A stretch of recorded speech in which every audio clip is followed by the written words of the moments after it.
Welcome to another episode of A Come Together.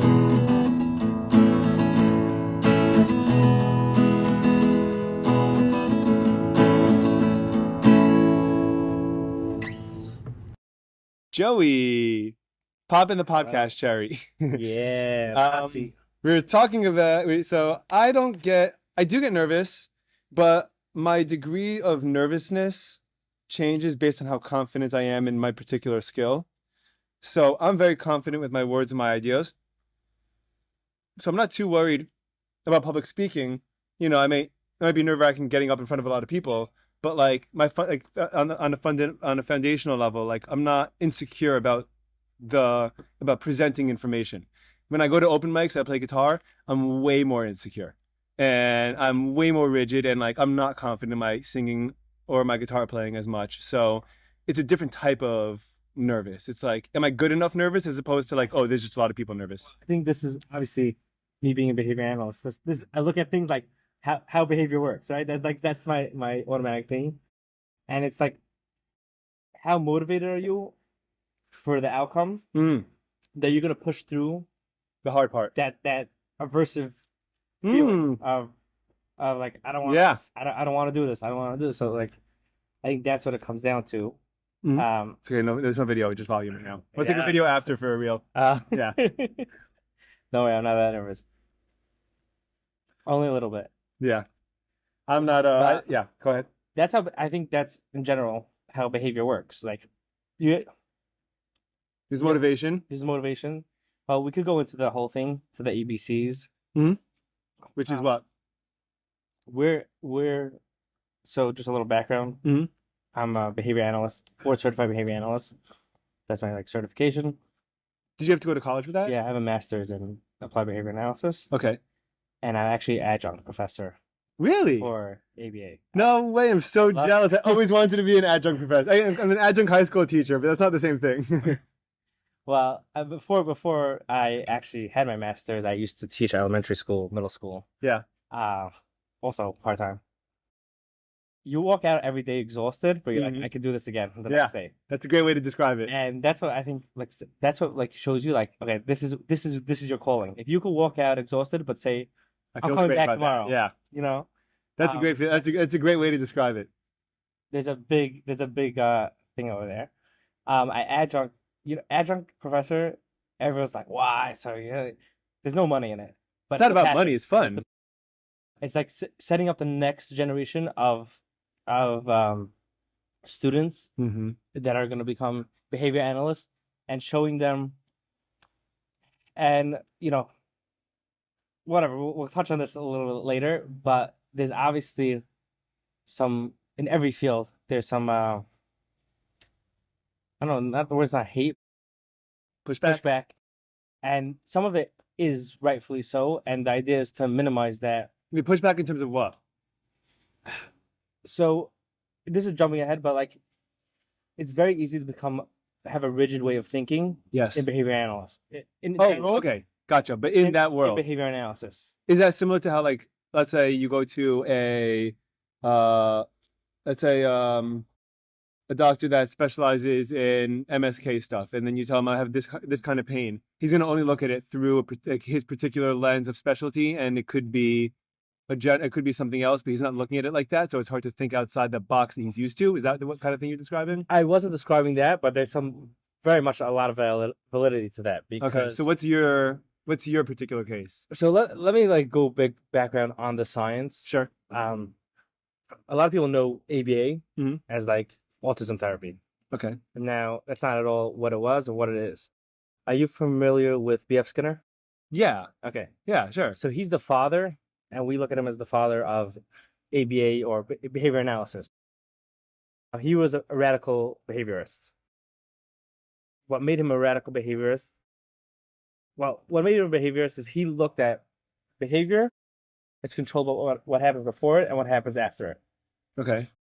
What made him the radical behaviorist, and I hope I'm right. This is my understanding, and obviously, sure, there may be those that argue, but what made him a radical behaviorist is that he believed thoughts and what we call internal events or private events is also a behavior.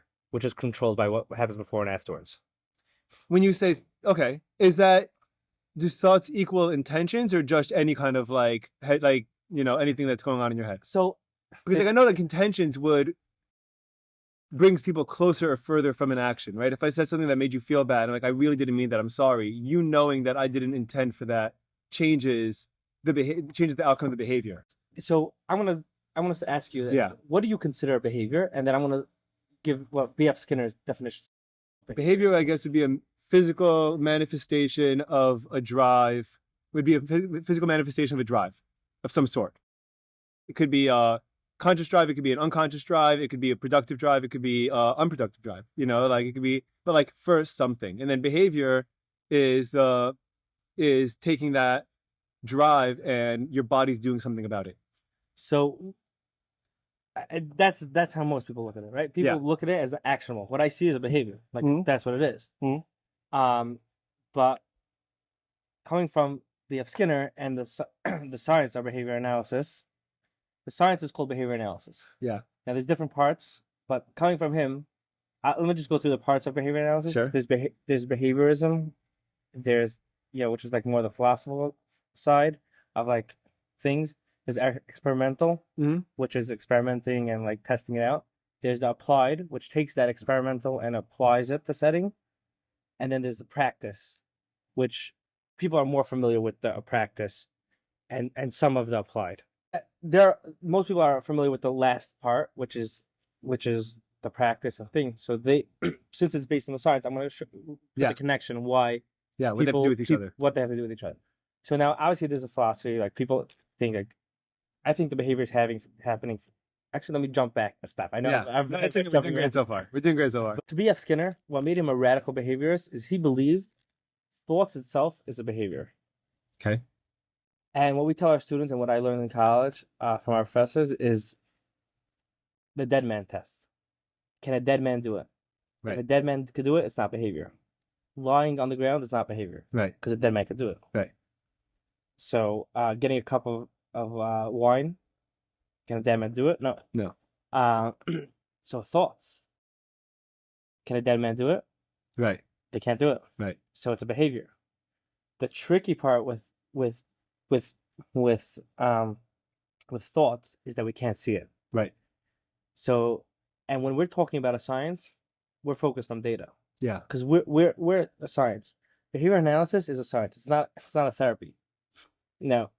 We'll talk about the therapy afterwards, but it derives from the science. So the science part is data driven, testing it out, experimenting. It's all data based. So the problem is you can't ignore B.F. Skinner's thing was you can't ignore the thoughts because that in itself is a behavior. But you also have to be able to take data on it. How are you going to do that? That's the part of B.F. Skinner. That's what makes him a radical behaviorist. He's looked at like as a competition to Freud. Really? Yeah. It's psychology, but two different thoughts in psychology. Okay. I can't say I'm an expert in Freud and his teachings and stuff like that, but his things is more subconscious and all that. Yeah. While B.F. Skinner's like, no, you want to change the behavior, you have to change the behavior. Right. Even a thought, if you're having thoughts that you don't want to have, you got to look at it from a behavioral lens and change it behaviorally. Right. There's a book that I read called Chatter by a guy Ethan Kross, Dr. Ethan Kross. I heard about him on Huberman's podcast, and I bought the book. Chatter is about the voices in your head and how to redirect. Like they're up to our we could direct them, And so like if something in the back of someone's head is, I'm stressed out, I can't do this. There's ways to tangibly. That's what he said. Why kids when they run around and kids repeat a process out loud. So for example, if they were to say like Shua, my son used to like. I'd be like, okay, now go throw this chocolate wrapper out in the garbage. Like throw it in the garbage, and like while he's saying that out loud, while he's throwing it out, and that's reinforcing that thought in his head. And that's all part of like, I guess the extension, like that's the voice in his head, and I guess you're saying that could be an extension of his behavior. Well, that just to get distracted a little bit by this story. Yeah. But what happens is, as a young child, they're gonna repeat that to themselves. Mm-hmm. The next step is they do it quieter and quieter and quieter. So we're technically doing it to ourselves, Mhm. but we're not doing it out loud. But it still works when you say it out loud. Oh, yeah. Like when I'm Oh, jogging sure. and I go like, this is fine, I got this, I got this, I got this. If I say on the jog, this is tough, I'm gonna stop. You know, Yeah. like I have to think to myself. Today I was in jujitsu, and I'm by far the worst. I mean, there's only 3 guys there. I'm by far the worst, and it's a great learning experience because I really am humbled very often. And this guy had me, and I'm right there, and I'm thinking to myself, I gotta tap out, and I think to myself, let me just look at the clock, and I see that there's 15 seconds left. Like I got to figure out a way to last 15 seconds, and like 15 seconds when you're seeing stars is a long time, but like. I had to think, but I kept on saying in my head, think it out, 15 seconds, 14 seconds, 30, and that reinforcement and that like redirecting of rather than focusing on, I can't breathe, I'm focusing on 10 seconds left, changed everything. Yeah, right. Because, and it's working, I don't know. The idea is, and you'll see there is some overlap between behavior analysts, Mhm. which is like, say, the certification I have, and social workers. We'll put different terms to the same thing. Oh, yeah? That seems ineffective or confusing. It seems ineffective, but you can only see it if you come to the table together and collaborate. Right. Which is also going back to what you said, when a doctor only sees something through their lens. Right. The way to expand your lens is by collaborating. Right. And listening to others. Yeah. So we were talking about B.F. Skinner, and so the thought in psychology was Freud for many years. Mm-hmm. Something in the 1800s, he came along, and that's what he introduced that. Yeah.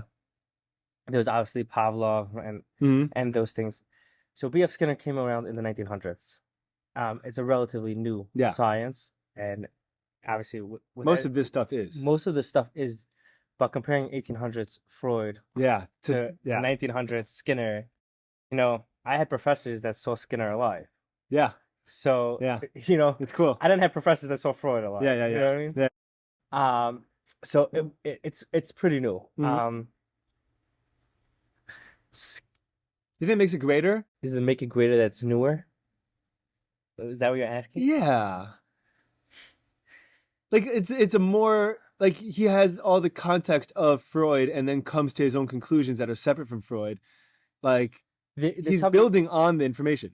Well, there's something to that because he's not saying like, this is my novel idea. When someone comes out with a novel idea and they're not aware of similar or other things, they're not really building on that. Yeah. They're just saying that doesn't exist. Yeah. Which there's no one right way. I really don't think. I agree with that. That there's different times, different things may be more applicable. Mm-hmm. And if you know what came before you, you could build on that. Right. So even I see it as the science, progresses over the years, even the years that I've been certified or I've been involved in the science, I've seen it, take steps like, okay, we took this data point and we're going to build on that data. We're going to build on that research.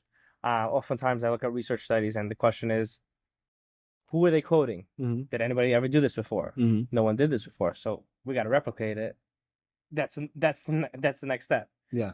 So I think there's something to say with B.F. Skinner coming years later and saying, this Freud thing, I don't think is working out. Let's try this behavior thing. Okay. So, that's the radical behaviorist part. That's why he gets that title, because he believes internal or private events are also part of behavior. Also considered behavior. And the reason why they don't get so much attention even now is because they're hard to measure. And if you're data driven, you're a science, you're data driven. That's what science is supposed to be.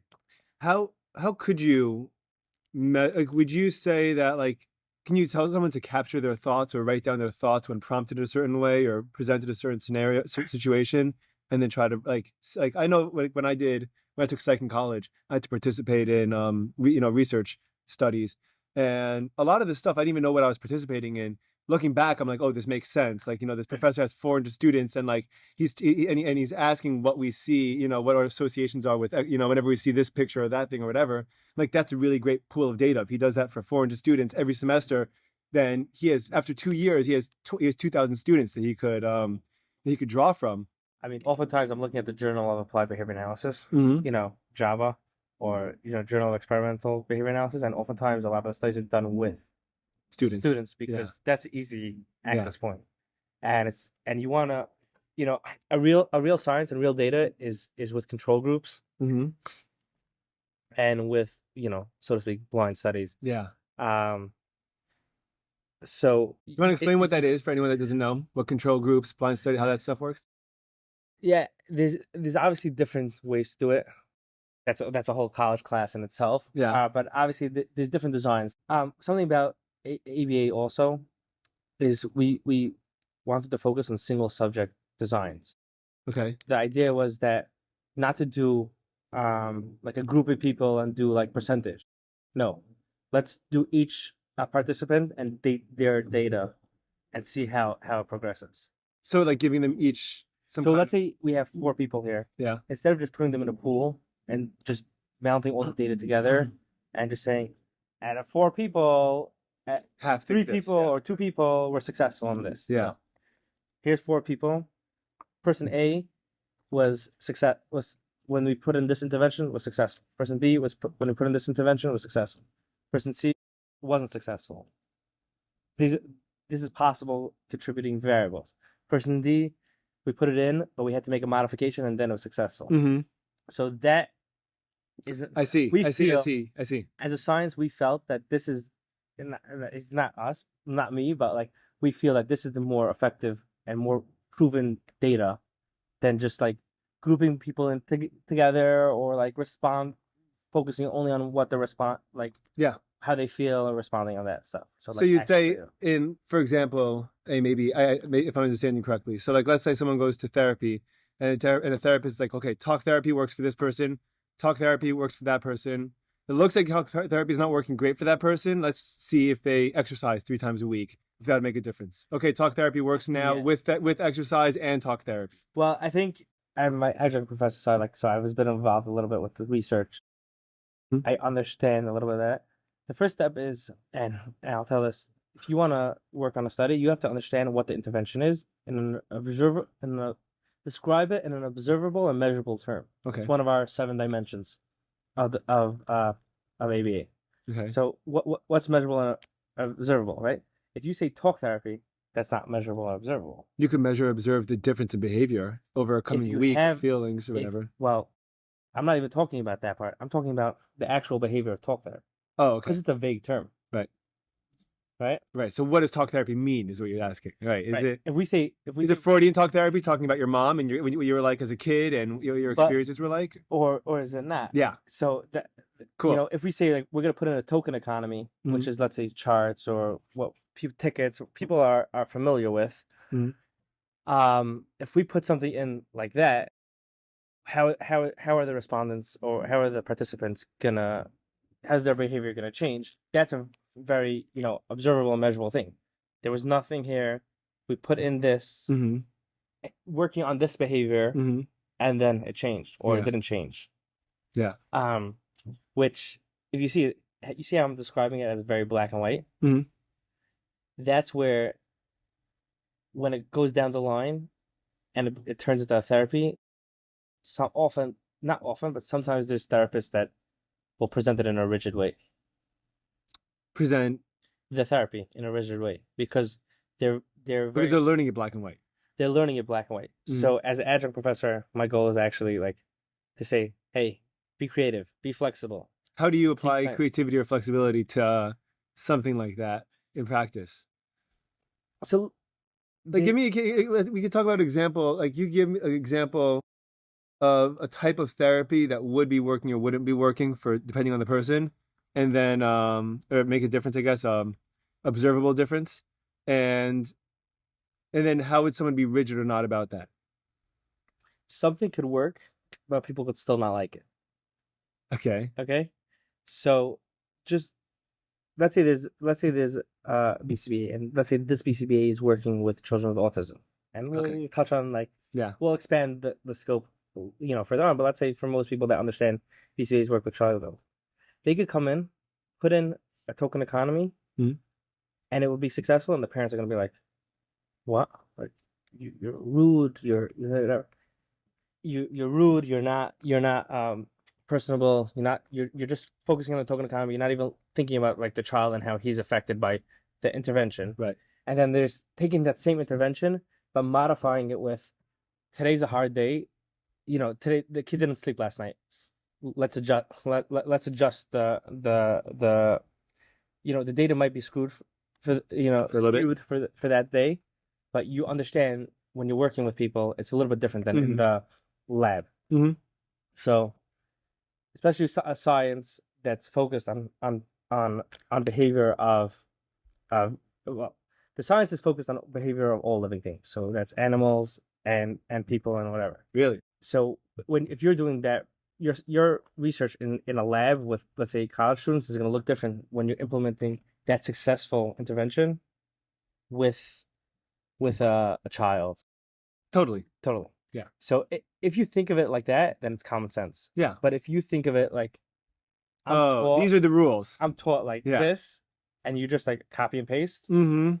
That's where the mistake comes, and that's where there's a difference. So what? Okay, I think what you're saying is that you have the method, and then you have the recipient of the method. But the recipient of the method is not always prepared to receive the therapy that the therapist is offering or it's not going to be the same every single time. There's always going to be different contexts or different types of days, or different moods, or different ages, or different personalities.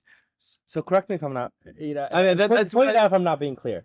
But what I'm saying is and because we're touching on the science, and then we're touching on the therapy, and we're touching on the applications, and then the research. Right. It's very much separate. What we do in a lab and what we do as a science. So what do you do in a lab then? Maybe I'm misunderstanding what you're doing in a lab. When I think of your lab, I'm thinking of actually like trying that type of intervention, trying that type of therapy or intervention, seeing the results, taking note of it, and then when you're applying it, right, that's, on a mass scale, you're taking it from the experimental design, okay, which is obviously is more lab based. That's with any science. Whether it's with pigeons or rats people, or people, and then when you're putting it in as applied as a service, that's going to look different, right? Because if it's a service, you have to be personable. You take into other account that there's other variables. I feel like I'm being confusing for no reason, but no, I think I understand what you're saying. So you have the initial, like, let's say you're experimenting with a new method, but you're slowly observing it or so researching. I would jump in and say, if you're a therapist, you're likely not focused on the research side. You're not testing out those new methods. You're applying the methods that you learned already that have already been established in school. Whether it's research articles, whether the journals. Which is why it's so important to be up to date with the up and coming journals and like the new research that comes out. Whether it's seeing a conference and seeing a study that someone else applied, and then taking it to the next step. Sure. And with every intervention, this is like a joke that someone said. They're like, "Does this field attract rigid people, or does this field make rigid people rigid?" Mm-hmm. I don't know. Do you think? I don't know what the right answer is. I don't know, but I know that as professionals. As touching on that adjunct professor piece, our job is to pass on that it's not a rigid thing. Have that conversation, be personable. Whether if you need a little help reading Dale Carnegie, he's a boring writer. He's a boring writer, in my opinion. Yeah, very difficult to read. You're talking about like the 7 ways to influence people, whatever. No, that's Covey. How to make friends and influence people? How to make friends and influence people. That's Dale Carnegie. That's Dale Carnegie, yeah. Yeah. I thought you were saying 7 Habits. Yeah. No. That book was hard for me to read. The Dale Carnegie one. I'm listening to it again for like the third time. How is it auditorially as opposed to on paper? Because I can't get through it. I'm a very slow reader in general. And to sit down and read is much harder. Yeah. But in the car, listening to it in the background, I'm like, okay, I'm picking up. Also, since I've read it before, it's just like more of a refresher. I have a colleague, David Rubenfeld. He always says like, Dale Carnegie is social skills for adults. Yeah. That's what the book is. Totally. And once he said that, I was like, yeah, it is. It's how to be a likable person. Part of teaching social skills, whether we work with adults or children, it's going to obviously look different. Mm-hmm. But this is like a good blueprint. I was speaking to Dr. Hanley, who's, a big person in the field. And I was like, well, what do you think about Dale Carnegie? He's like, it's great. So you see that the professionals are Yeah, big fans. are big fans of like The material and like it not being A, B, C, or D. Like you have to learn how to talk to people when you're on the service delivery side, as opposed to the lab side where it's just like students come in. This is the question, yes or no, stuff like that. I feel like I'm jumping around too much. I think you're doing. I think you're doing fine. That's just like that's my ADHD. Like yeah, this is great. Oh yeah. So going back, I guess to go back to the science, there's a philosophical, there's experimental, and then taking that experimental and applying it. So there's experimental in the lab, and then there's applying it to. At what point does experimental become mainstream? Once it's accepted by a journal? Well, there's experimental and there's applied, right? There's a separate journal. There's the Journal of Experimental Applied Behavior Analysis. There's different tiers. And then there's the Journal of Applied Behavior Analysis. I look at it could be I'm wrong. I look at it as steps. It goes from experimental to applied. And then you're, as a professional, you're looking at the applied and you're applying it to. But as a researcher or as a scientist, you're looking at the experimental too. You're looking at the experimental. So you in particular would be looking at the experimental. Most therapists would be looking at applied or whatever's out there. Yeah, I mean, I think it's important for therapists, even if you're not going to look at applied, to look at experimental. Like, just hear what's out there, hear what's going, because it's very possible you could implement it. What are some big changes that surprised you recently? Or what are some big, like, was anything like shocking that that like came out experimentally that you were like, oh, that's cool, or oh, that's like different? No, because I can't say I'm reading everyone. You know, when the journal comes to my door, it's like 4 a year, and it's like, I usually try to skim through it. So obviously going back into science, not to get too, distracted by the research part. There's the science focusing on what behavior is and how behavior works. Yes. And let's talk about that. Thoughts are behavior. Thoughts are behavior. And let's say you're thirsty. What's the behavior you're gonna do? So let's say the beginning part is you're thirsty. You're gonna go get a drink, right? You drink, you're satiated. When you're thirsty next time, are you more likely to get a drink? More likely than if you wouldn't have. So you're thirsty. You go to get a drink. Getting a drink is the behavior. Satisfied is the consequence. Consequence doesn't mean bad over here. When we use consequence, we use the result. The result. Yeah. And based on your consequence, someone's more likely or less likely to do that behavior again. I'm assuming more because the satisfaction is a good consequence. Case, right? Yeah. In this case, it would be more. Yeah. So that's basically how they look at every behavior. And if you understand that the science is just studying behavior, it's impossible for it to be incorrect. For behavior to be incorrect. For this science to be incorrect. Now why would the science be incorrect? I think I'm answering a question that like you don't even know. Like you don't know about the backlash to the science. So the premise is what's the premise over here? The premise of the statement is that a behavior with a consequence that is positive. A behavior is controlled by what happens before and after it.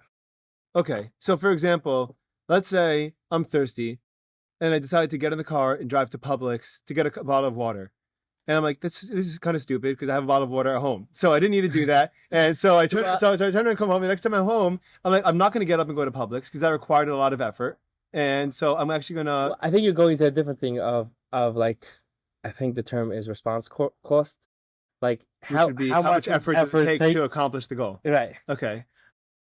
But let's say you would drink water and you felt satisfied, but the next time you drink soda and you're like, this is not satiating at the time. Then you're not going to drink soda again. Not soda again, but like when you're thirsty. You're not going to go for it then. Right. Okay. That checks out. Okay. Gotcha. So that's just like a... Good example. That's just like it's a perfect example to make the point. But if we look at behavior, every single behavior like that. Yeah. Now, sometimes it takes a little bit more digging.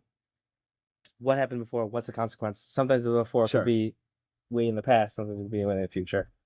And the same thing goes for... And then the same thing goes for when you have competing behaviors, right? Let's say someone's like, I know I have to do work, but I can sit on my phone and scroll. What makes you sit on the phone and scroll? Because it's easier to sit on your phone and scroll and get that reinforcement that. And you also know the consequences. I bet, like you know that you like scrolling. But you know the consequences that if you work, it's better off for you. Like theoretically, you know that. Yeah, but it's not a one-to-one correlation, which is why I think that people have a hard time with it. I think if it was a one-to-one correlation, you'd have a much easier time with it. Well, it's competing behaviors, and what takes more or less Precedent, response. right? Yeah. It takes less response effort. It takes less effort on your end to Yeah, good. Yeah. It takes less effort on your end to scroll on your phone than it is to just change the app on your phone To my work app. And answer a couple of emails.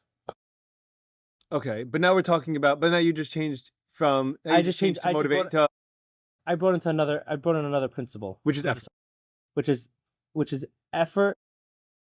It's how much effort it'll take to get the reinforcement, because you'll feel accomplished after you get through a bunch of emails.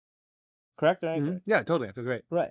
So you have that reinforcement on that side, but in the moment you're like, okay, it takes less effort to do this, so you're more likely to do that. If that makes sense. The way that I didn't read the whole thing, but I've read chunks of Daniel Kahneman's what's the book called? Thinking Fast and Slow. And one of the things that he says is he's a Nobel Prize winner for economics, but based on decision making and people and behavior. And one of the things he says that we have a limited amount of mental budget for things that require effort, and it gets depleted, right? So let's say hypothetically, it's hard for me. I'm trying to be healthy. It's hard for me to eat healthy. Right. It's also hard for me to exercise, right? If at the end of the day, so I'm already expending my energy, the X amount of my energy is already going to be expended getting up, going, taking my kids to school, going to school, working. And now at the end of the day, I'm almost out of energy, right? I'm going to choose to go for a jog. When I come back from that jog, it's going to be way harder for me to hold back from eating that piece of cake, because I've already depleted a lot of I've already depleted my tank of that conscious effort. And now that I have less, and now that I don't have as much in the tank, it's going to be harder for me to make decisions that require more effort or intention behind it. Yeah, that's interesting. Okay. Yeah. But I imagine that's similar to that. But or I guess that could tie into it. No, it could tie into it. Because scrolling is effortless. That's how people like it. Well, you know why people like scrolling? Because you're getting the instant gratification. For that too, yeah. And it's novel. It's quick. It's a blast. Instant gratification. You're getting that. I don't know if I'm using the right drug, but dopamine. Yeah, that is very yeah, dopamine hit. But you're getting that, and that's the reinforcement, right? So you may, as a teacher, think like, oh, reinforcement is giving my students tickets or candies, right? But there's that dopamine is also reinforcing that behavior of scrolling. So, how behavior works, if something's only called reinforcing if it increases, if the behavior will increase. Yeah. Okay. We use this term in the science of ABA. Obviously, it's gonna, people don't look at this term as that. But if something's punishing, then they won't do that behavior again. Okay. Right. So, if someone tries to put in their bathtub, real life experience, they try to, they're having construction done, and they try to help out and put their bathtub into place, and the bathtub cracks. Right? That was a consequence. They tried doing it themselves. They're not going to try again next time. Now, they didn't get punished. They didn't get slapped or hurt. But that's that. But they might have gone punished. They got punished in a different way. They exerted effort without the outcome they wanted, and then they probably cost money to cut someone else to put them in. To put it in. So now you feel like the punishment's focused on the consequence. So not about the effort. It's focused on now they have a cracked tub. But you're weighing the effort versus the consequence. I think we all are. If you say I worked so hard for something, you didn't get anything out of it. Well, you'd be like, oh, I don't want to do that again because I didn't feel like I got adequate. The effort is before the behavior. Correct. Right? Once you complete the behavior, what happens after the behavior is likely going to decide whether you're going to do that behavior again or not. Right.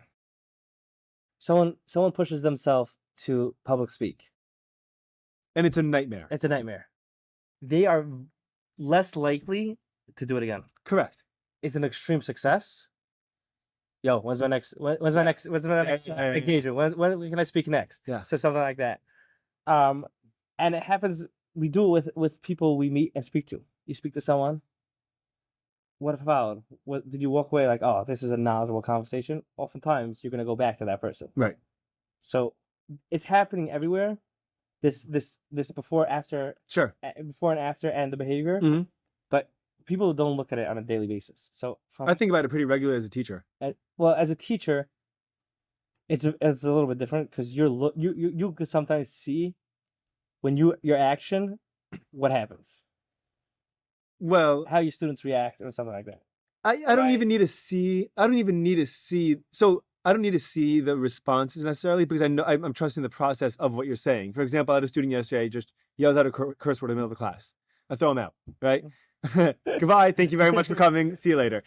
I get along with an actual and one of the challenges that I'm aware of and that I deal with head on is that because I'm laid back, a lot of my students think they can take advantage of me, and so they're always surprised when I throw them out of class, and I'm always rigid about it. When I throw them out, I say, "I'm very sorry. We'll try again tomorrow. There's a consequence to your behavior, and I don't want you to think that this behavior has no consequences. So when you yell out a curse word in the middle of the class, if it won't help me, it won't help you.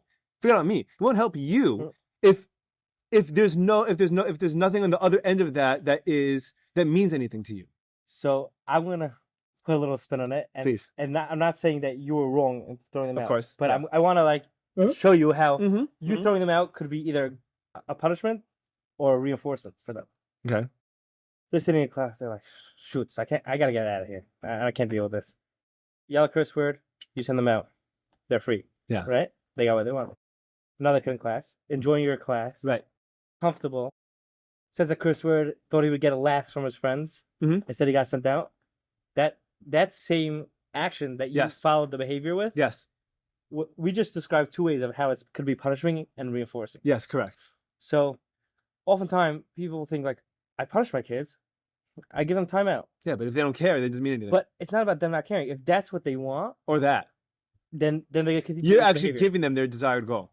So the same thing is like this a thing in a preference assessment. It's called in the science and in the applied side and the therapy side, where you could have two kids that you're working with. One kid could want a candy, one kid could want chips. And if you give the kid that wants candy chips, it's not, even though it's following the behavior, it doesn't mean it's going to be reinforcing.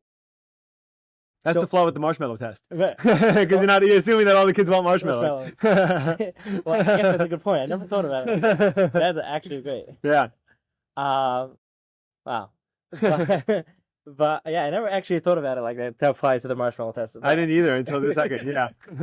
But that is a big flaw with the marshmallow test because two people, you got two people in the same room, and they can both find different. But for context, just to elaborate on the story, I do understand that the students, because what I do is I give them an absent if they're thrown out, but I give them an opportunity to. All my students have an opportunity to get up and just walk around if they take a walk if they need for 3 to 5 minutes without consequences. So they all know, they know. I reinforce. Be mature. If you feel like you can't control yourself, get up and take a walk for 3 minutes, come back. And if I do throw you out, then there's consequences because obviously you haven't been mature enough to decide by yourself that you need to get up and walk out. And so this is now the new repercussion. But that took time to work on, by the way. It took. I wasn't at all questioning your teaching. I know, but I was saying it. I wanted to fill in the context. Educator. For sure. And I don't think that when I was teaching that I had that conscious thing. Not that it's wrong. I think oftentimes teachers aren't taught that. It's not about throwing them out. Throwing it out sometimes can be reinforcing to the teacher. Yeah. I did the behavior of throwing a kid out, and now my classroom is quiet. It's a power play too. Well, there's the power struggle, but it's also going back to the behavior. Right. The teacher threw someone out. Now he's reinforced by getting the behavior that he wants from the other students. And not just that, but he's also reinforced that his classroom is quieter. Okay. So then we could look at it both angles. I don't think either one. I don't think it's yes. I don't think either one is wrong. Yes. But a teacher is probably more likely to throw someone out the next time. Yes. Than that. And there's some great people in the field like Dr. Paul Gahoni and Anika Asta, who created plans for schools that it's not about just throwing the kids out. It's about throwing them out. I hate to use this word, throwing them out, but sending them out of class not about just sending them out of class. It's also about sending them out of class and having them complete the work they have to do in class. Right. So they didn't get out of the work. They didn't get that free. Yeah. And they have a whole book on that, which is really, really great. But that comes from understanding the science that there's a lot of things playing out in general. Skinner brought in Pavlov into the science and They lived at the same time? No, Pavlov was earlier. If I don't know when Pavlov was from. Yeah, I think it was like end of 1800s. Okay. But I'm totally wrong. Yeah, tell you right now. Yeah. We're on the hot seat right now. Yeah, sorry. We need a guy in verification. The chair. He's 1849 to 1936. Yeah. 1936. When was Skinner alive? It could be they crossed, but I think I don't want to even make things up. But he was early 1900s. 1904, 1990. Yeah, he would have been like 20 when Pavlov died. So very, very much it could be that there was some interaction. I don't know, but he brought that into science about that's how behavior works. It's conditioning. Skinner gets a lot of flack because his original research was done with rats and pigeons, which is what maybe you heard of him from, or you know of him from. I guess the truth is I don't even remember where I know his name from. His idea was that he was testing these behavioral principles. Yeah. What happens before, what happens in the response call. Pigeons are intelligent and rats are very intelligent, and we know that both animals could. I think a pigeon could follow a set of directions. That's why you had quote unquote messenger pigeons. Back in the day. I guess that would make sense. They're intelligent animals.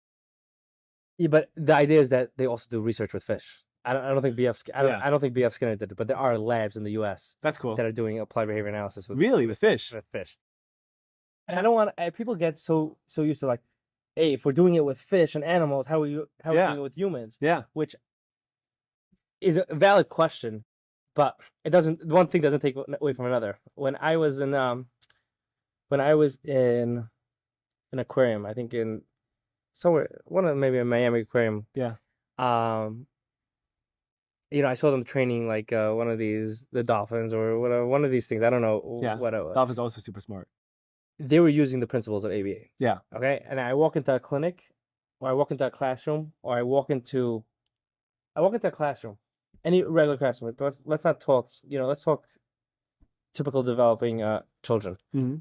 And they're using the same principles. So it's the principles of how behavior works. Yeah. It's not just because it's focused on animals. Well, people are animals too. That's something we don't like to think, but we are. People don't like to think about it, but our behavior works in similar ways. Yeah. And I think, and there's also there are similar in a way. I believe it for sure, especially with something like a dolphin or a whale or something like that. That has a little bit more intelligence. Whales have accents, depending where they're from. Oh, really? Yeah. I did not know that. That's pretty cool. It's all vibration. So the way that they make the vibration based on where they're Australian whales sound differently than Antarctic whales. Crazy accents and everything. Huh? Yeah, it's really cool. Dude. Like, do they understand each other's accents? Because sometimes how you speak to someone. It takes some time to adjust. By the way, seriously, I have a friend that's Irish, and he moved here like 35 years ago, and he still has the same accent like the day he landed. Really? Yeah, the day he landed here. They become like Americanized. And I think, and maybe you know this more, but I think there's a certain age. I think after like 20 or 25, that if you you're like you don't adopt to. You might be able to learn to copy it, but you don't. It doesn't. You don't default to it. You're saying it's not gonna change. It's not gonna. Like the Israeli guys that like have been here for 30 years and they still sound like they just got off the plane yesterday. Like there's a reason. Like if they'll probably tell you most of them came to America when they were in their early 20s, after their brains already been mostly developed at that point. I'm gonna say that I think a big factor is who they hang out with. That too, because I think that shapes it. Right. Well, not this Irish guy. This Irish guy's married to an American girl and works with Americans all day. Right, but I'm not saying who they hang out with because of who they are, but who they hang out with. Like if his wife, who was American, would be whoever he's married, if he's married to an American, and the Americans what do you say? It would slowly shape their behavior over time, their speech over time, to sound more American. You would think, but I couldn't understand him for the first So did your understanding change, or did he adjust? I adjusted. I got used to it.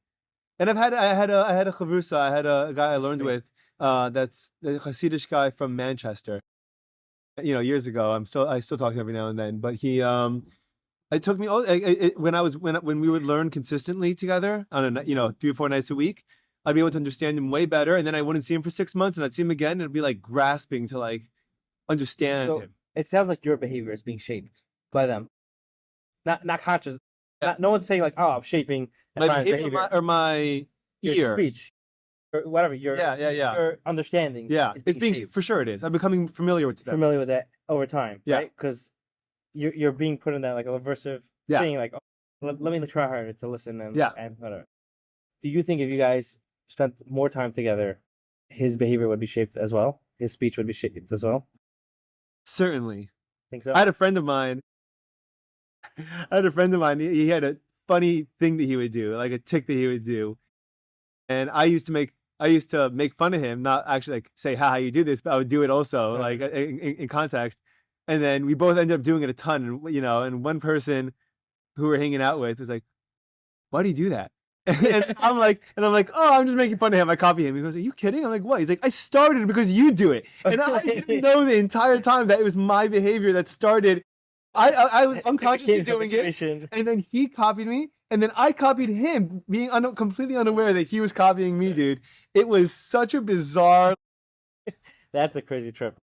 That's a trip. That's like, how much do I do that I'm not aware of? But I was just about to say that. And that just shows you like, we do so much things that we're not aware of, mm-hmm. whether it's because of our antecedent, like what happened before the behavior, mm-hmm. whether it was years ago, whether it was a few minutes ago, or whether it's that consequence that's shaping it. Mm-hmm. I think this goes a little bit onto like the Freud side. Yeah. But like if people have triggers, right? Why do they have triggers? That's probably that antecedent, that thing that happened before the behavior then. That's trigger them to react. Well, you said it's associations. I feel like triggers are associations. Associations is the same thing as antecedent behavior consequence, right? Antecedent behavior consequence is what happened before the behavior, and after the behavior. And then your association with something that's similar to it. Well, if you had an antecedent, you did a certain behavior, and you got the consequences you wanted, it's probably more likely for it to happen again, right? If when people are in different social situations, they found that if they hide in a corner, it's safer. So it's they had that consequence of feeling safer. Yeah. I'm sorry, but I would be safe. I would be confident to say that if they were in another social where they felt a similar way, they'd probably do the same behavior, and get the same consequence. Mm-hmm. Yeah. Because they know that behavior. So using that word trigger, that word association, I think is the same thing as saying what happens before the behavior. Yeah. Trigger, association, antecedent, and it's gonna make what happened based on what the consequence was last time. It's gonna make their behavior. And that being said, so when people would say you're triggering me, it means that I've been in a similar situation where I've had a similar conversation. I did not like the outcome, and so please don't have this conversation with me. Yeah, it's pretty cool. And then, I'm like getting a light bulb right now, like. But that's almost like I'm not, not in a mean way, but that's almost childish to like say that every situation, like we know that not every situation is the same, especially like with a vague thing like a conversation, right? If let's say I'm asking you to understand an idea that you're saying, and I'm asking you the idea to break down your idea and to make you feel like an idiot, or I'm just asking you the idea because I want to understand you. There's a concept called faulty stimulus. Okay. That means you're reacting to the wrong thing. Yeah. Maybe we would say that in this case, there's something that's happening before that's faulty, that's triggering. Yeah. That's triggering that. You ever notice people try to teach their kid a color, right? We have this green can here. Yeah. I'm going to say can, okay? I pull out something else that's green. Mm-hmm. I'm going to say, what color is this? Or let's be more realistic, right? We have two cans here. Yeah. Okay? I want to teach you that this is can. Okay? The person I'm teaching it to learned that a green can is can. Yeah. So they might assume that everything green is called can. Right. But if I show you this other can that's not green, it's not called can. Yeah. So that's what faulty stimulus is. And it happens very often when people are trying to teach new skills, especially to younger kids, or newer skills to even new Even skills. though I noticed that again with jiu-jitsu, by the way. Same thing. Yeah, you could be taught that you react. And I try to do something in a different context, and like that's the dumbest thing you could do. And I'm like, what? You just told me to do it before. And like, yeah, but only there. And I'm like, right, you're reacting to the wrong stimulus. I think that going back to where you were saying how it's maybe childish, maybe that's where it's childish from. Like you're thinking of it as a childish, but really, well, I'm not. Yeah, of they're course. reacting to the wrong part of the situation. Totally. But that should be made clear. Like meaning, I don't think people realize. I don't think people like we're right now dissecting it. I don't think I ever thought of so much of a trigger as in this thing that we just brought up. Right.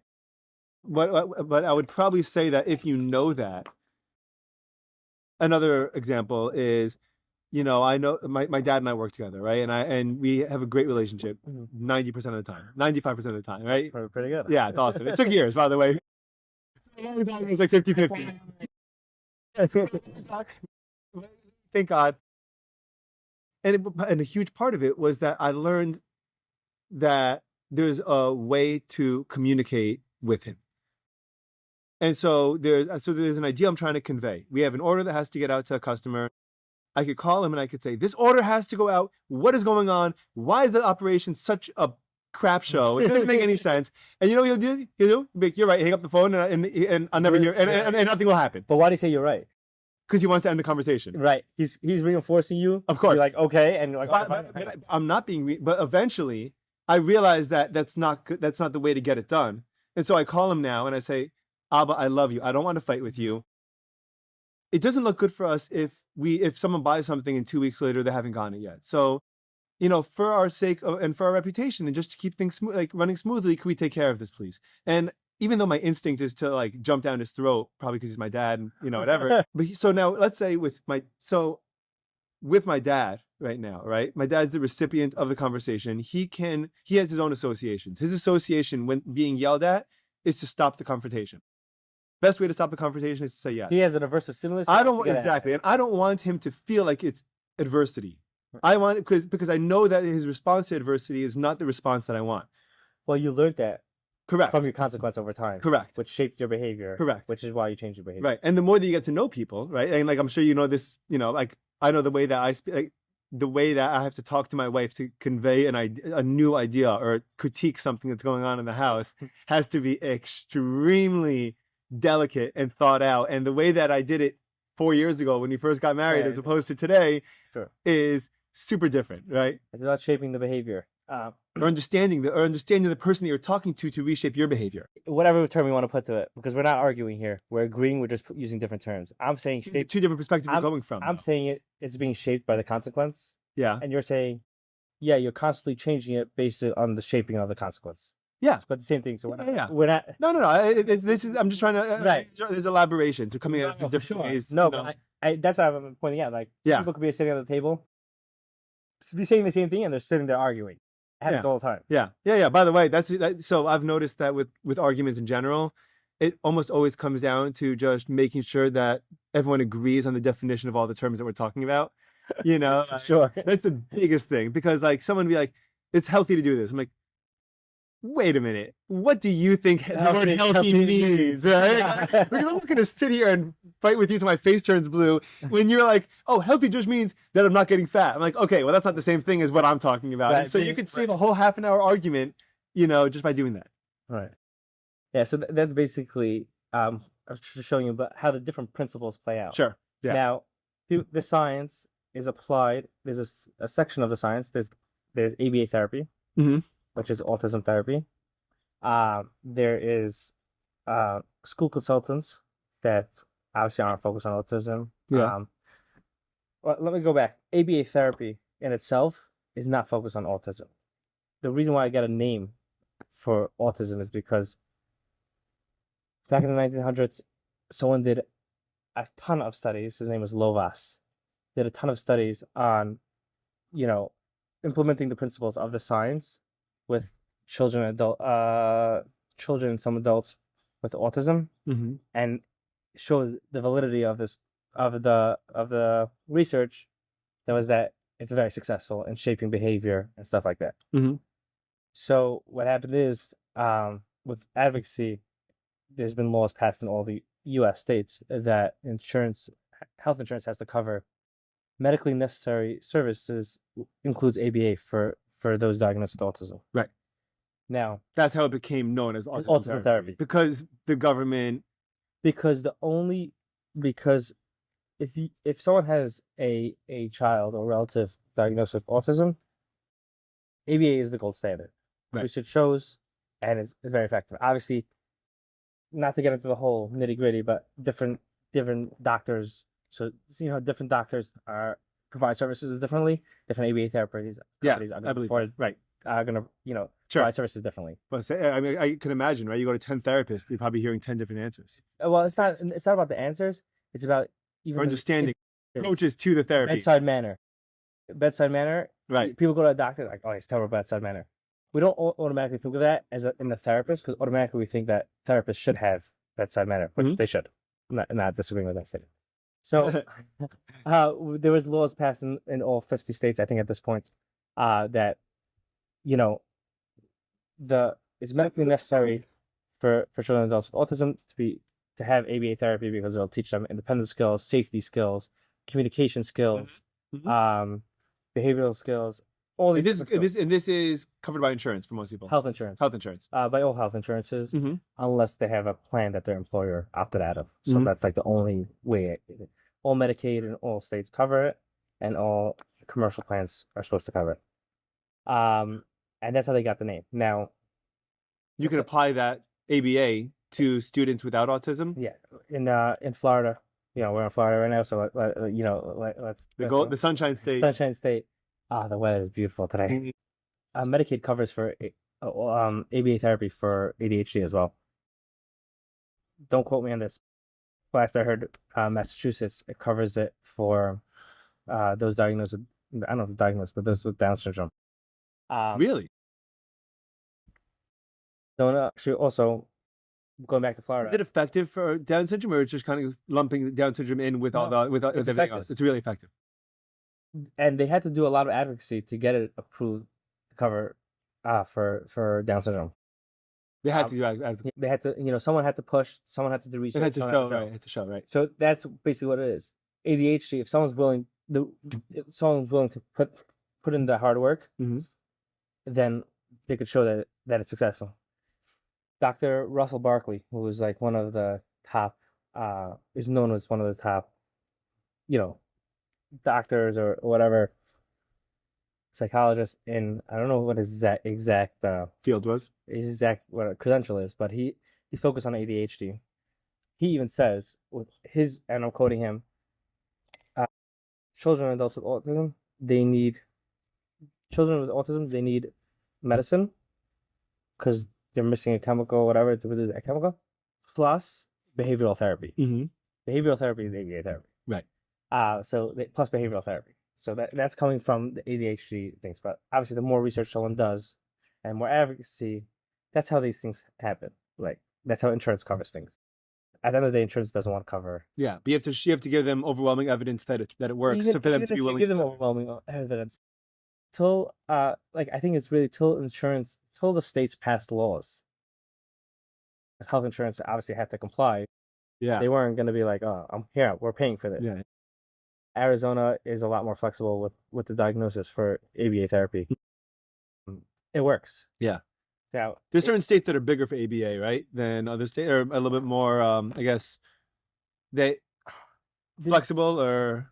Well, I think that's just advocacy and how it was written into legislature. Right. Legislator coverage and into the medical plans, right? Because obviously I have Medicaid that goes after whatever the state says they're going to cover.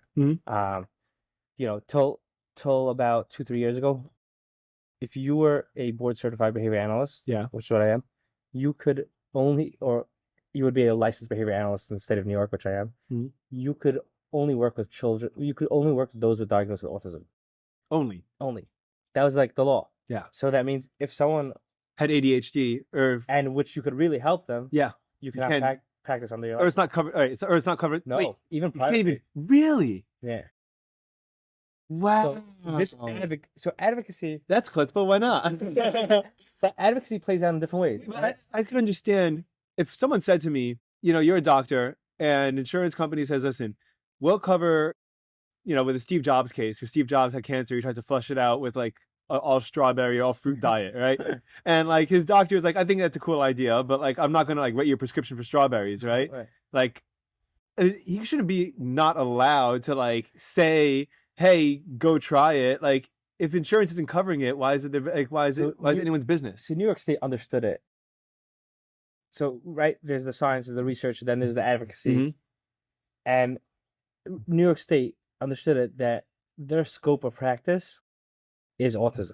Okay. So remember you asked me like why are ABA therapies only? But there's plenty. But other states. Well, this is when they made this law. This is like at this point, ABA was emerging. Right. Okay, gotcha. It's a newer science. It's a newer therapy, which is obviously why over time it's still advancing and it's still adjusting. Right. It went from a rigid therapy because it was right off the science. Yeah. To now it evolved to you can see what else it applies to. Yeah, no, but not just what else it applies to, but how you apply it in the therapy setting has evolved to a more care focused, a more patient focused. Sure. Because we learned that you can't just take a science and apply it. You can't be rigid like that. You got to be flexible. We're dealing with families, people, and there's all those factors that are not just like in a lab. Right. In real life, outside of a lab, things are there's a lot more going on. Different factors. So that's the ABA therapy.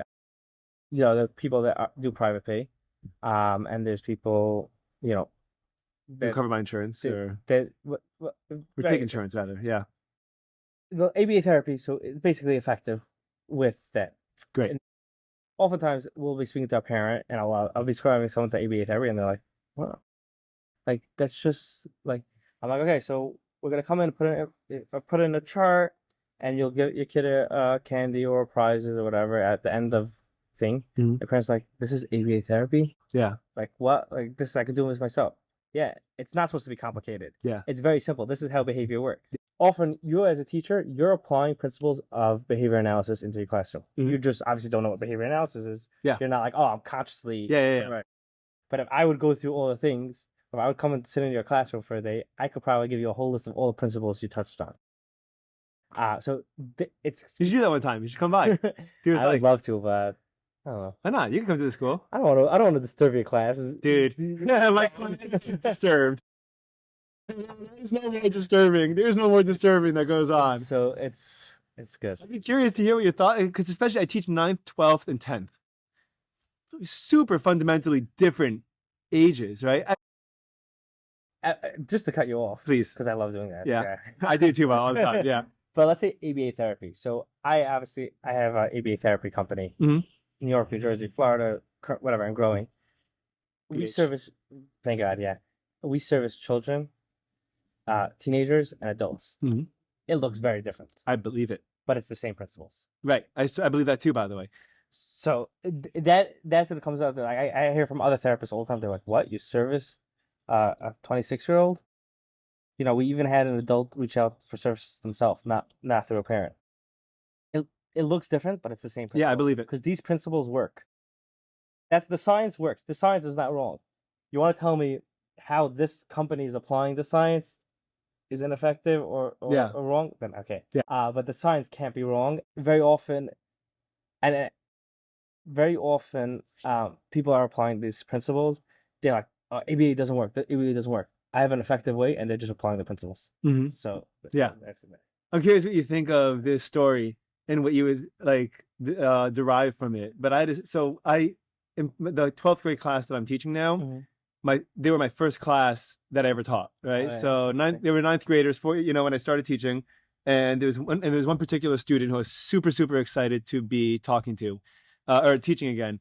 And one of the reasons why is because in 9th grade, mm-hmm. he was so creative and so eloquent and so good at like conjuring entire worlds in his head and then capturing it and writing it down or expressing it. Amazing, right? And I was so excited to teach him again. And yesterday I gave them a creative, and they're 12th graders. I'm not working them too hard. And yesterday I gave them a assignment to do a creative story for 2 pages. Mm-hmm. And this student comes up to me and goes, "What's the point of creativity?" And I'm like, I couldn't believe that he said it to me, right? So I said, "Dude, I know you have it in you, because I've seen it before." He goes, "What are you talking about?" And he just sat back down, talking to his friends and like not paying attention. And I went to my email and I pulled up a couple of the stories that he wrote, the short stories that he wrote from 9th grade. And I was like, "Dude, come here." And he came over and I showed him my screen and I showed him 2 of them. And he's like, "Who wrote this?" I'm like, "Dude, you wrote this." And he was like, "I wrote that?" I was like, "Yeah." I was like, "I'm certain that you're creative and I'm certain that you have that." And he was like, and then like you saw something like switch in his head. And he was like, "Yeah, okay, I got it." And then he sat down and he just got to it. And I was like, it was, I mean, for a moment, I was like legitimately upset. Not like upset, but like, You're like, this kid was messing with me. Not even that. No. I was sad. I was like, this kid, like, and I was afraid of this happening, actually. I remember when I was talking to my friends about that particular kid, I'm like, what I enjoy about teaching 9th grade is that they're uninhibited and they're not afraid to be creative and to throw out crazy ideas and be wacky. And I was like, I wonder what that's going to be like when they're older. And now that I have him 4 years later, and I'm like, no, he lost it, but like he didn't, he didn't exercise that muscle at all for 3 years or for 2.5 years. So obviously my mind's like, yeah. What do you think about this? I don't want to go down this rabbit hole, but the system, and I don't want to go down this rabbit hole. I've thought about it tons of times. The system we have today, school-wise, doesn't promote creativity. I know that. Yeah. All right. Now people are like, "Oh, so the school." I've actually put some thought to it. Now I'm not gonna say I'm like a genius and like if I can't come up with a reason, I can't. I'm sure that there's some type of solution, but I haven't come up with a way that we could have a school system that encourages creativity. Not encourages creativity, but that could be flexible in terms of whether it's creativity or whether it's being smaller classes, designing it and stuff like that. Just stuff like that. So if a child is being punished, so to speak, for his creativity, that's like I've seen it like myself. It's a really hard line. It's a very slippery slope because what's the difference between being silly or not trying and being creative for a lot of times when you're a teacher? So I have that teacher experience, but I also have that like a child with ADHD being put on meds, not getting behavioral therapy, and like seeing my brother who also clearly had ADHD getting sent from school to school to school. Yeah. And what that does to a kid self-esteem. Oh yeah. And it's not them. It's not. No, definitely not. It's not. No. Not everyone is supposed to be a square. Not everyone is a square. But we are taking 25 to 30 kids and putting them in a room and saying, it's a shit show, excuse my language. Yeah, it really is. I guess we are going down this rabbit hole. But like how are you gonna have 25, 30 kids? Even 15. Even 15 is hard. Even 15, 20, yeah. I'm agreeing with that. How are you going to have a classroom that's not chaotic, but also promotes creativity? Yeah. So what ends up happening is you have to come in, sit in your seat. You have one kid yelling. That could destroy a whole class. Yes. Who's at fault? I don't know. But you can't blame it on the teacher because they have 15, 20 kids in the class. You can't blame it on the kid because they're stuck behind a desk for 10 hours. You can't blame it on the kid because forget when they're in school. By the time they get to school, they've had a whole day. Yeah. Waited for the bus, missed the bus. Yeah. Woke up by their parents. All these things. But they had a long day and they're sitting there. Yeah. And then there's also the point of people have to work. So like the homeschool model, doesn't always work, right? It's not so practical for a lot of people. Yeah. You're a fan of homeschool? Just vaguely. Vague as possible. It's very hard because I'm a fan of a lot of stuff, but you could be a fan of something that could be totally taken out of context. Right. Okay. You know what I mean? Yeah. So for the right people. If a parent's overwhelmed, them homeschooling the kid might do more damage.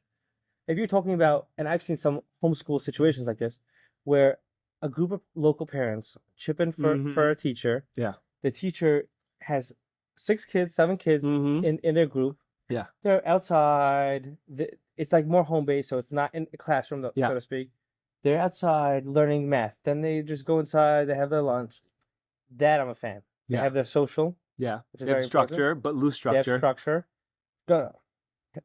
It doesn't have to be loose structure. It could say, we're going outside now. We're having recess Fine, now. but what you do outside, meaning that's loose. Yeah. Yeah. It could be a looser schedule. Right. But to say loose structure, I'm not a fan of. Okay, fine. Structure and boundaries are very important. The children thrive on structure. And you see it in adults also. Mhm. If they have structure, kids are going to push back on structure. They're always going to push back on structure, but they're going to thrive off that structure. Right. So the answer is not no structure. The answer is structuring it in a flexible way. Yes, fine. Great way to put it. Okay? Yeah, excellent way to put it. So you could have a You're class. hitting your podcast rhythm over here. There you go. This is great. And it was like, oh, I'm getting smooth. Now getting in the zone. you could have a younger classroom that's doing big blocks of time. We're doing 10 to 12. We're doing one activity, and this is the structure. No, everyone has to color it now, right? That's too long. But you could have a different class that's doing 15-minute increments of a structured activity. Yes. That's catering to the kids. Yeah. And stuff like that. Yeah. Bringing out their strong points and stuff like that. So the answer is no. The answer is no. Homeschool isn't the answer. And because how you do homeschool is a big fact. Yes, for sure. Kids go to school for social. Yeah. And I see this because we in some of the places we work, we're dealing with a lot of middle school students now, 6th, 7th, 8th graders that are falling out the system. They're not bad kids. Hmm? They're not hitting the teacher. For They're sure. not being anyone. They are falling out of the system. Yeah. Because they don't have that drive to go to school. They don't have that motivation. Why to go would to they? school. Well, what? If it was presented well, they would be. Well, no. The actual education, who wants to learn? Unless there's something that they're learning that interests them. Okay. Sure. So that's one thing that can be motivating for a kid to go to school. What's the second thing? Social. Yes, If friends. they have friends. Yeah. If they're struggling socially, they may not want to go to school. They're not a bad kid. Mm-hmm. They just need those skills. Mm-hmm. Sure. That's my therapist side. They're like, but they just need those skills, and taught to them in a compassionate way, in a slow way. And there's great books out there for parents. There's a great book out there called Growing Friendships. And it's a social skills book, and it's made for elementary kids, and it's written in a very elementary school friendly way. What's it called? Big fan. Growing Friendships. I've by written it down. Dr. Kennedy and more. Okay. Extremely big fan of that. And there's resources out there, but obviously I think Nice.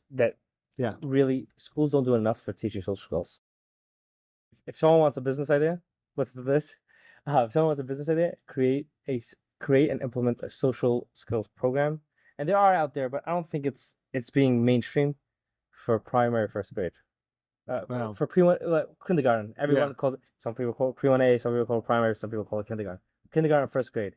Teach us just core social skills then. What are social skills that are important to emphasize there? Agreeability or sharing? Stuff Agreeability is not a social skill. Agreeing with someone? No. Is that what you mean by ability. No. Ability to work with people. Yeah, that's a social skill. Listening. Listening is a huge one. Wait, and I think I don't want to be that person like, oh, people nowadays, whatever, they're terrible.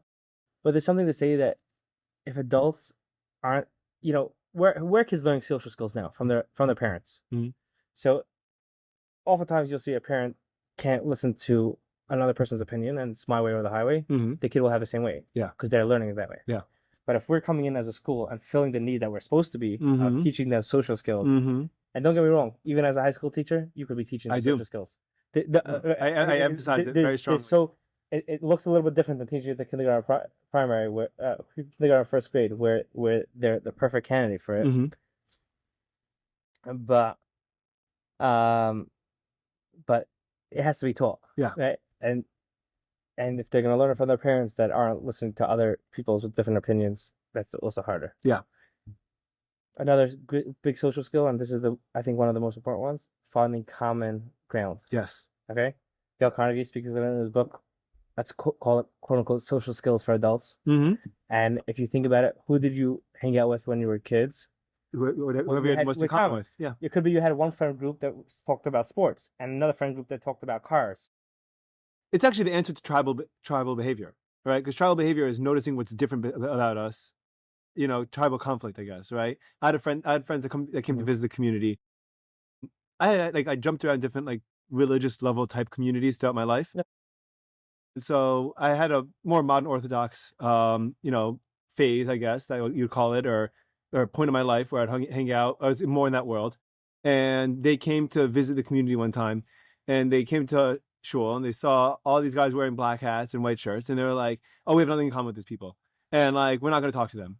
At Kiddush, and I'm like, "What are you talking about?" I'm like, "Dude, you guys have wives, you guys have kids, you guys are trying to put food on the table, you guys have jobs that either you like or don't like. You certainly have, like, these are a group of, there's 30-year-olds in this room that all are in the same place in life as you are. Just because they're wearing a different hat than you doesn't mean that you guys have nothing in common." And I just want to point out, this is not specific to any modern Orthodox or No. This is what people do. This is what human beings do. People do it in everyday life. Yeah, they for walk into sure. their room and before even speaking to the person, they're like, Yeah. But I'm in the business world. I can see someone, a modern Orthodox person, and then an ultra Orthodox person, and they're working together because they took the time to speak to each other, And they have a lot of common. And believe it or not, we all have a lot of common. For sure.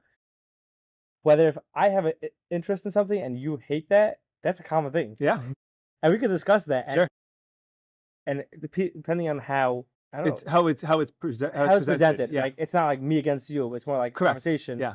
Exchanging of ideas as exchanging of opposed to ideas. trying to see who's right. Yeah. So yeah, very often we do that, and that's an important social skill. I think people don't realize it. But these are all different social skills that I don't think kids are taught. And if a kid is not socially driven to school, why would they go to school? Tell me what's the reason why a kid goes to school. The reason why I hated high school the first 2 years because I didn't like the kids that were there. It wasn't my people. Yeah, why would you go? I didn't want to. Right, to learn? Like, Well, I was doing badly in school too, so I felt like I wasn't learning or getting friends. so- I was like, But over 2. for most kids, every kid's different. Now, some kids will enjoy that intellectual Sure. conversation, and some kids will say, "I have the greatest science teacher. I'm going to school for my science teacher. Forget about friends." But for what I often see is like kids are not academic driven, right? We're putting them in this box, and then they may be missing social skills and struggling socially, and that's it. They're like, "I can't go to school. I'm not going to go to school." And it's not so much of the parents forcing them to school, because there's two parts. Yes, the parents should have a boundary. Yes, you have to go to school. There's a structure. I'm a big fan of kids taking off, Yeah, me too. but kids taking off planned off days. Yeah, mental health days. My mom used to Planned call off them. days. You know, this is something I discussed with my wife before we got married. It's like a kid says like, "Oh, you know, kid's struggling. Yeah, you want to take off Thursday? You take off Thursday." Yeah. No waking up Monday morning and saying I'm taking off today. That's not resilience. That's not teaching them resilience. You want to wake up Monday and it's a hard day. That's interesting. You're gonna push through. That's really interesting. That's just my. That's a great way. That's a great way to put it. Because once you're already committed to the day, you got to be committed to the day. It's pushing through. Why are people not so resilient nowadays? And I don't know. I'm not saying this as like a resilient. You see it. People aren't pushing through it. Well, because you have a lot of convenience, and so there's a lot of roundabout ways to get what you want without having to work hard. I think it's also that people are taught that they don't have to be resilient. Like you have a hard test. Okay, let me ask the teacher if we could take it a different day. You know, you're having a hard day. Okay, science. You stay home today. No, a planned off day. I'm a big fan of planned off days. It's a really interesting idea. I never heard of it presented like that. But waking up in the moment, sick is totally different. Even when you're working on skills, you know, someone being sick. Yeah, what are you gonna do? It's not something, you know. Now, if it becomes a common thing and it's like a fake thing, okay, that's a different story. Planned off days is a way you push through that hardship, and that builds resilience. But giving them the off day, giving them that, I feel like I went on a little bit of a No, we're flowing. But I don't remember how we got here. You got here because of my classroom, because I took my student, remember? Right. And a student that I thought was creative. That is creative. It is creative, but they're not. And we said we lost something along the way in those 2 years between him having me as a freshman and him having me as a senior, where he felt like, what's the point in creativity? And he hasn't exercised that muscle, even though it was so potent at such a young age. Going back to that, also, you're a unique teacher. Yeah. I think so. I've never been in your classroom, just from hearing you speak, just from hearing about your classroom. I think the way you run a classroom is unique. Now, that being thing, your class may have promoted creativity. Mm-hmm. So in 9th grade, you were promoting creativity with him. Other teachers along the way didn't promote that creativity, and he's like, "I have to hide this. I have to hide it so I can." That's sad to me. It is sad. That's very sad to me. But as parents, we gotta we gotta, each kid is unique. I see it with my two girls. Like, one has a strong personality, and I was discussing with my wife. We have to learn, and I'm like, I'm not like, oh, I'm a therapist, so like, whatever, Yeah. or I have this knowledge. So no, we have to learn how to build her personality, not make excuses for it. Yeah. Right. Well, she's not gonna. I'm not gonna looking to give her off because she has a personality. I'm looking to invest and promote her to thrive on her personality. Obviously have the good parts of the personality really shine, and the parts that come along with it, minimize it and learn how to navigate it. And my other daughter is not such a strong personality. She's a happy-go-lucky. Yeah. It's a different parenting style. Yeah. It's not the same one box fits all. So there's also, we could blame it on schools all we want, but there's a home piece also that that people have to realize that it's on you too. You can't hand on the responsibility of parenthood to a teacher. There's this whole structure. Like I said before, parents, not parents, but children thrive on structure. So you want to say that homeschool thing. Very often, and I hate to be this characteristic person, categorize the. Yeah. But I find that homeschool people are more lenient when it comes to boundaries and structure. Then it takes away from what the kid thrives on. Like we were talking about before. So I'm also a sleep specialist, like a certified sleep specialist. That's cool. So yeah, it's a whole nother angle in sleep and understanding how sleep works. But a lot of it is structure. Setting up that routine bedtime, routine for that child. And that's the hardest for the parents. Because they're like, I have to put my kid to bed at 6 o'clock. I want to go out with friends, whatever. But having that routine is that structure that the kids thrive on. Right? If the kid has a faulty stimulus that when it gets dark, I could go to sleep. In the winter, they're going to sleep early, and then summer, they're going to sleep late. But if you're focused on that, this is the routine. Shower, snack, brush your teeth, read a book in bed, or read a book and then bed, then that's going to teach them I do these steps, I'm going to get sleepy automatically. Yeah. And the more, and I've seen it. It usually requires patience, by the way, I've noticed, because even times let's say with Shu, again, my son, there'll be times where he's not tired at a certain point, and we try to force him into bed, and he's just not, you could tell he's just not ready to go to bed yet. And so I'll have to read another book, and even though it's not what I really want to do, or what I have other things I have to be doing now, but being patient, reading that book again, reading another book with him if he's not ready to go to sleep yet, is just continuing that calming environment trajectory that he needs to get settled in for bed. Structure doesn't mean that you can't be flexible. That's what I think people have a hard time with that balance. So so let's define structure and flexibility then, so that people understand what the difference would be. I think I'm going to ask you for your help on this one. Okay. But I would say structure is, we're talking about the bedtime routine. So let's talk about bedtime routine, that structure. Okay. We're going to be flexible. It's going to start between 5:45 and 6:15. Okay. Right? So we're going to be a little bit flexible like that. Or it's going to usually start 5:45, but the kid took a nap during the day, so we're going to have to start it later. The kid's not tired, clearly, so we're going to start it at 6. You can be flexible with when the structure occurs, but you still need that structure within that. That's bad. Right. Yeah. So it's that's a good way of putting it. And that's keeping the structure, but not throwing it out the window. Well, that's really cool. And let me just say, it's hard. It's hard. I'm a parent, and kudos to my wife. She puts in a lot of the hard work, and every day, and a lot of it falls on her. Yeah. And she's very very onto the strict sleep schedule. Probably more not rigid, but more on top of it than me. Yeah. And it's hard. It's especially when the girls were younger. It's okay, no, we can't go out. No, we can't go to this party, or we can't go to this unless we have it's all set up, or we could only go after after this point. So it takes a sacrifice, but I think I don't know of anyone that would say that parenting is not successful parenting doesn't take a sacrifice. It takes constant sacrifice. But that's part of what it is. The pride and what you're building. When you see it. And you grow. If you're not, because a lot of times you're not forced to be. Our brains are evolving as we take on different responsibilities. Well, I think also the hard part about parenting is changing our behaviors, right? Yeah, I still walk out of the house sometimes with my 6-month-old daughter without a diaper. I'm like, I can't believe I left. I left for an hour and a half, and like I'm assuming she's not going to go to the bathroom. It's so stupid of me. But I can say I'm guilty of that as well. It's also like I have 2 girls, so I don't know if you see the the difference. Oh yeah. Since my daughter was born, you can see the difference. I have a 2-year-old and a 4-year-old, and they're so different that makes me say like I can't do the regular way I'm doing for the other. That's a conscious thing. That's more effort. That's me changing myself. That's me working on myself. And ultimately, I'm going to become a better person. And that adds dimension to who you are, for sure. In depth, excuse me. Yeah. So I think that's that structure, flexibility within the structure is important.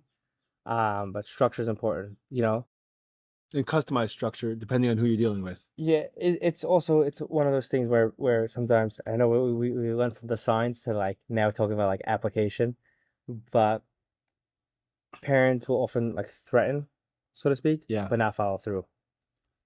And one of my mentors told me this, and then obviously once I went into the science and the therapy and became certified, I'm like, I learned this. Yeah. You don't say no often, but when you say no, you got to keep it. Yeah. So me and my wife, like if we by mistake say a threat and we know it's gonna be hard to keep it, we both look at each other and we're like, now we have to keep it. Like if we say, if you don't, do this, then we're gonna have to leave the party. We just hurt ourselves. Now we have to leave the party. So we refrain from saying it unless it's a serious thing. Right. That's really interesting. We should be leaving the party for. I just gave that example, but it goes in any area, right? Don't tell your kid no, they can't have a candy if you're going to end up giving them the candy when they want it. Now, you could say no, and if you regret it, you could say the answer is still no, but if you would like to earn it, here's a way. Yeah. So now you didn't throw out your no. You changed the game. You changed the game, and you're giving them an option to get what they want. So that's always a way that people could be flexible when they were originally not flexible. And that also teaches the process of having to invest effort into getting a reward, which is extremely important. Yeah. And I think people often will say about ABA therapy like it's bribery. It's not bribery. You go to work. How would it be considered bribery? Why? Because I don't know anything about ABA. Right. So let's just say we wanted to work on something with my Lily, and I said, if you do this, I'm going to give you a candy, right? Some people are going to say, oh, that's bribery, right? Yeah. But I'm like, no, I'm reinforcing them. And also everything's kind of a bribery. Like, it's the way that we live as society for money. But that's not bribery. Well, it is. Because I can't. Well, sure. And obviously there's more power dynamics in play, between like, let's say an employer and employee, or, someone that like is depending on someone's paycheck or not. Life works with behavior and reinforcement. And obviously it might not be as rigid as I said it in the beginning, or like in a line as I said in the beginning, but it may be going to work and then getting that reinforcement after 2 weeks or 4 weeks, whenever the paid time is. So what you're teaching a kid, right, is that. Yeah. And then slowly, a goal, and in the therapy, which is often done, and in the research it's often done, is we spread that time from the behavior to the reward or reinforcement. Spread it. The ultimate goal is that they should be able to wait. Why? That's what real life's about. Now, what my opinion, and I think I got this from Dr. Amanda Kelly, who she goes by Behavior Babe. Behavior Babe? Yeah. She has a great podcast and good stuff. What's the difference between reinforcement and bribery? You want to give a shot at it? Bribery would be an action that. Bribery would be something that the person doesn't feel any value about their action. They're neutral about the action.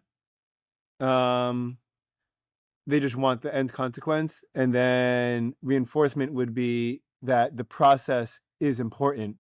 It's emphasizing the value of the process and the positive consequence as a result of it. So what she says, and I'm gonna give like a little rebuttal, not to Sure. Yes, not of course. to, not, That's just a guess. I have no no, idea. I, Yeah. I like what you're saying because I think that Like bribing someone to do something they don't care about, and so like they're like, oh yeah, I'll just do this because like I'm getting something out of it. But if you teach someone that running is good for you, it'd be like the process of running is actually healthy, and I get a consequence that I like. you could reinforce someone for the same thing. Yeah.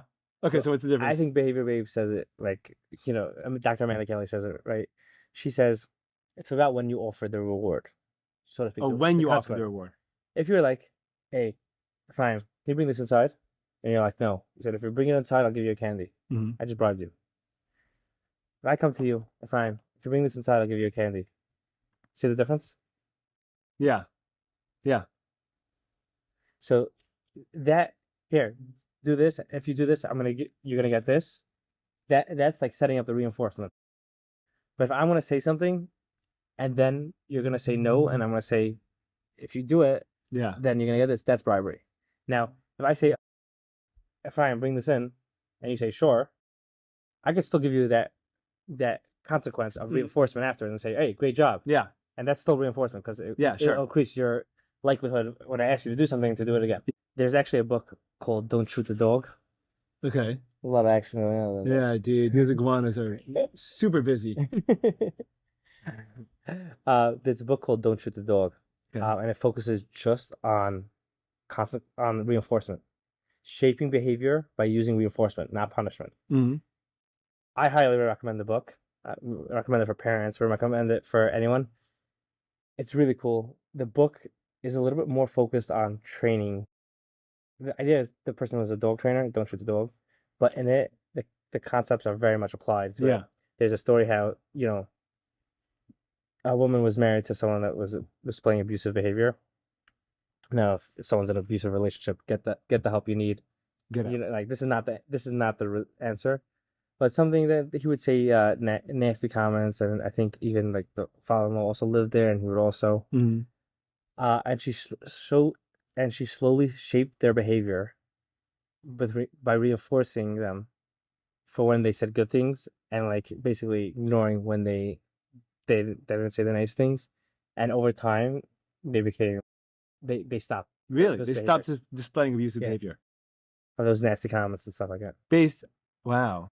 It's these principles. You got to be a tough cookie though to be able to put up with that for long enough. You got to be consistent. Yeah. And I'm not saying this is the answer if someone's in an abusive relationship. Right. Get the help you need, and there's help out there. You're able to shape behavior. These principles work. That's right. Nobody can tell me it doesn't work. Yeah. I've seen it work, and there's a whole, going back to ABA therapy, there's also another section called organizational behavior management. They have their own journal now, but it's the same science, just applied in businesses. If you want to make, if someone has a business and they want their employees to be more effective, profitable, not the employees to be more profitable, but more, they want them to do the job better or happier and stuff like that. Mm-hmm. They'll come in, they'll survey the situation, use the same principles, apply it there, and see the success. Mm-hmm. So, there's that part that behavior can be shaped. I know we went from the bribery reinforcement the thing, but I think we closed off the bribery reinforcement piece. And going on to that reinforcement piece, it's very effective in shaping behavior. What if you present it properly, it could shape behavior over time. There's don't shoot the dog. Do you think it helps to explain what you're doing, either during or after, so that they understand it for themselves? Like it doesn't give it away to like it doesn't ruin the magic to see how the trick is to see how they do the trick. Give me an example of what you're saying, because like I'll tell my students for like again yesterday with the case of the kid that cursed yesterday, right? Mm-hmm. And I said to him flat out, the reason I'm sending you out is because it is important that you do not get used to this behavior without seeing that there's negative repercussions. And I'd much rather you have a negative repercussion here in the classroom where you don't want to get thrown out of an environment you want to be in than when it comes to real. And that's actually, there's The Anxious Generation with Jonathan Haidt. Yeah, in the middle of it. Yeah, awesome book. Amazing book. But one of the things that he says was low stake consequences, right? I'd rather deal with the consequences right now in the classroom where worst comes to worst. Right now, the worst case scenario for you is that you're not here for the rest of the day. In the real world, the worst case scenario could be a lot worse. So I'm teaching you what to do now to avoid that in the future. There's a term of that in ABA.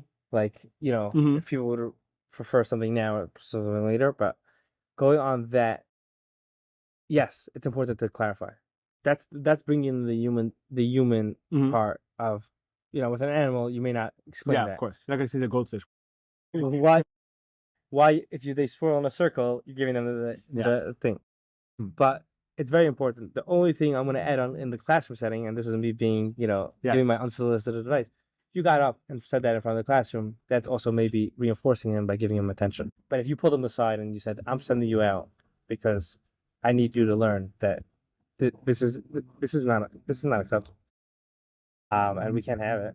Right, That, and this goes back to what you were saying earlier, that it could be reinforcing the fact that he didn't want to be in class. So if he's right, and this is only or he based on wants the presumption, attention. right, or he wants attention, right? But this is based on the presumption that he wants to be there and that he's actually losing out on something that he wants to participate in. Yeah, Right. that's an assumption, right? So that's why often people say, like, I punish my kid, and then either they're threatening, not following through. They when they do follow through is very inconsistent, Mhm. or their punishment is actually reinforcing it because it's giving them what they want, whether it's out of the activity or out of or another one is if their punishment gives them attention. Mhm. So now, even though the punishment may not be what they want, but Yeah. they're reinforcing it. There's no such thing as bad press.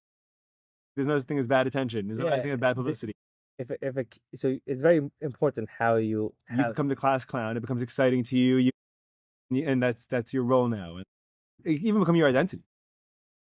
There's a great Billy Strings line. I used to be the class clown. Now I'm just a fool. I used to be so funny, and now I'm just an idiot. So these principles are applied in all these different ways. Yeah. And there's a lot of moving parts. There's also a book. I'm sure you read it, Atomic Habits. No, Really? You're sort of the type to like have. You know why? It's too cliche. It's too out there for me to read. It's too pop. Everyone and their mom read it, and I'm like, too pop. I have a resistance toward that. I'm gonna be honest. I didn't read it, but I have a brother-in-law that read it, and he was giving me. Yeah. Like, these are all behavioral principles. These are all based on behavior analysis. There's a reason why it's effective and it works. Yeah, I think I reached out to the author to do a podcast. Oh yeah. Yeah. Well, I don't think they ever got back to me, but that's okay. Probably because you didn't read it. Yeah, James Clare or something. But those behavioral principles work, and it's about when people implement the principles. How you implement them is what they call bedside manner, right? You can have two doctors implementing the same thing, right. And there's many different applications of this science, whether it's with making businesses more profitable or employees. There's so many different parts of the science. That's what gets me excited. Yeah, it's fun, and it's nothing novel because anyone who learns the principles is like, oh, this makes sense. Yeah, I see it. Which is one of